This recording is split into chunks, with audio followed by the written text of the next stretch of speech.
You ask Tiger to solve. This deals with linear equations with one unknown. The final result is w equals 3. Let's solve it step by step.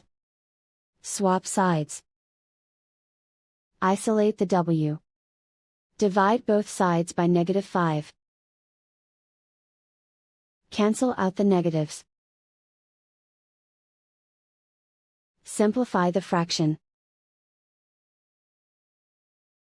Cancel out the negatives. Find the greatest common factor of the numerator and denominator. Factor out and cancel the greatest common factor. And so the final result is w equals 3.